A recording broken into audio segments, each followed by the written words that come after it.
Shalom bien-aimé. Et j'aimerais que ça passe en ligne. Comme le combat est sur Internet, la réponse est sur Internet également.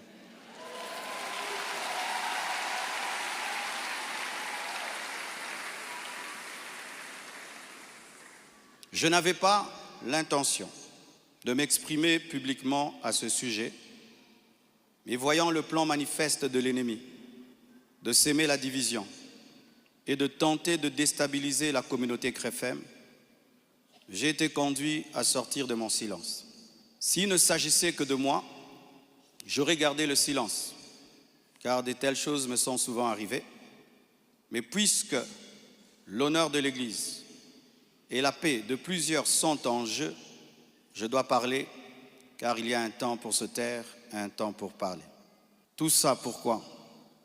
Et ce qui est terrible, on m'accuse même de l'avoir tuée, alors qu'elle est décédée d'une crise cardiaque à l'hôpital, suite à une opération. Et ils m'ont posé la question,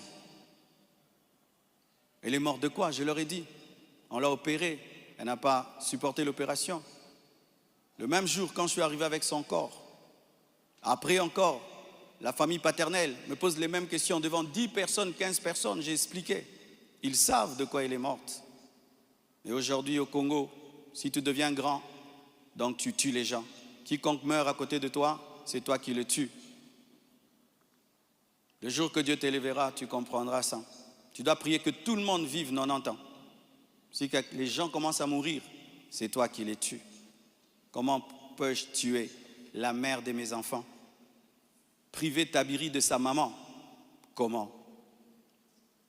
Même toi, qui viens de te convertir, tu ne peux pas faire une telle chose. Moi, serviteur de Dieu. Elle est partie en Turquie samedi. Je l'ai suivie dimanche. On s'est rencontrés même avec papa à l'aéroport. Elle était déjà partie. Elle me disait de venir parce que pour son opération, il fallait que le mari signe. Et je suis arrivé, j'ai signé. Même pour une césarienne, on signe. Elle est partie, elle n'est jamais plus revenue. Et comment son corps est venu vite? Frère, le problème souvent, c'est que les gens attribuent aux autres leur pauvreté. Lorsqu'il n'y a pas les moyens, quelqu'un peut mourir lundi pour que le corps vienne. On prend 2 semaines de cotisation. Mais quand Dieu t'a béni et tu as des relations, et même le médecin est touché par ce qui t'est arrivé, c'est ce médecin qui a tout fait. Je dis, je ne peux pas dormir dans votre pays, je ne peux pas rester, je ne peux pas supporter. Je dois partir demain. Mes enfants ne peuvent pas rester en train de pleurer dans ce pays. Il a dit, qu'est-ce que tu veux que je fasse? J'ai dit, fais tout que je rentre. Il a tout fait et on est venu.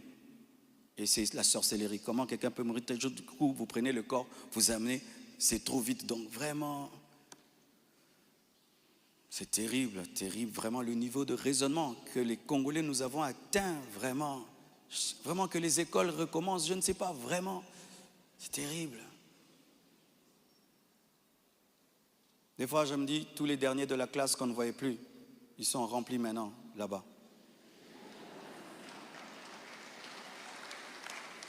Et vous savez, le dernier de la classe, le professeur donne un cours de 2 heures du temps, et puis il a 1 sur 10. Le premier de la classe, il comprend, tu l'as 10 sur 10. Tu te dis, comment tu ne comprenais pas? C'est ça, maintenant, on a des cerveaux des derniers de la classe en RDC. Dis à ton voisin, même ce que tu es en train de comprendre, ce que le pasteur dit. Il faut vérifier, hein. Peut-être tu es un dernier de la classe à côté de toi.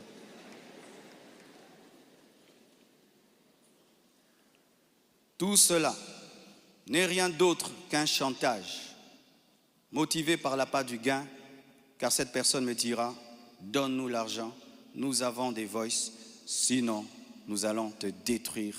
Tout ça, c'est un chantage motivé par l'appât du gain.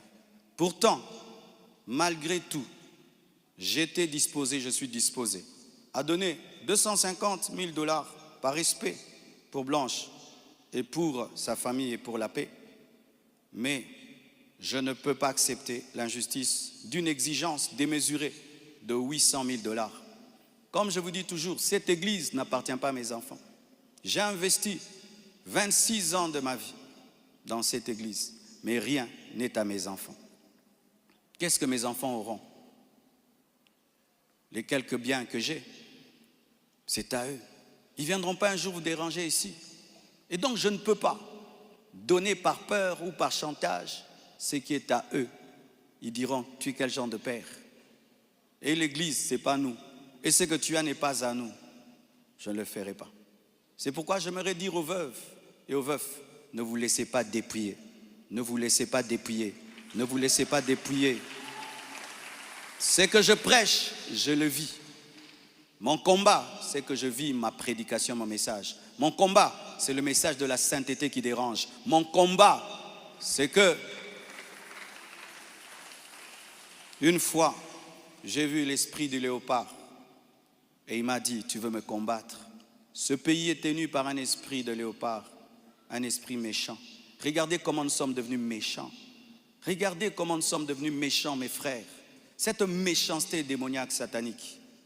Et quand j'ai vu cet esprit, vous avez vu tout ce qu'on a connu. C'est pourquoi, pour finir, je vous prie, ne cédez pas à la haine. Au-delà des personnes visibles, il y a un combat spirituel. C'est une attaque de l'esprit de léopard que Dieu m'avait déjà révélé. Un esprit rusé et violent qui cherche à abattre les hommes de Dieu et à ravager les familles. Bénissez ceux qui vous persécutent. Priez pour ceux qui vous calomnient. Matthieu 5, verset 44. Ce n'est pas le moment de combattre dans la chair. Restons enracinés dans la vérité, dans l'amour et dans la prière. Pour ceux qui souhaitent des informations juridiques fiables, je vous invite à contacter mes avocats, le maître Béladé et le maître Abed, qui sont des fils de la maison. Et sachez que toute chose concourt au bien de ceux qui aiment Dieu. Romains 8, verset 28. Et je rends grâce à Dieu pour toutes mes épreuves et tous mes combats. Je suis l'un des hommes de Dieu aujourd'hui les plus persécutés dans ma génération. Quand je regarde mes amis, mes pères, des fois je me dis, Satan vous a oublié ou quoi? Mais je rends grâce. Ça fait de nous une église 4x4. Les gens sont étonnés. Comment cette église n'est pas morte? D'ailleurs, ça grandit. On vous insulte, vous allez à l'église. Vous allez mercredi, vous allez vendredi. Venez 25 matins, une église 4x4. Car ce qui ne te tue pas te rend fort. Et avec Dieu, nous ferons des exploits. Alléluia! Ce message est l'avant-dernier que je ferai à ce sujet. Après le suivant, dans des mois, pas 25 matins, je vous laisse tranquille, les mêmes équilibres, profondeur. Après, une seule chose après. Et puis, on n'en parlera plus. Ceux qui voudront croire, croiront. Mais sachez que moi et vous, nous devons continuer à bâtir comme Néhémie, une main à l'œuvre et l'autre sur l'épée. À bon entendeur, salut, que Dieu vous bénisse abondamment.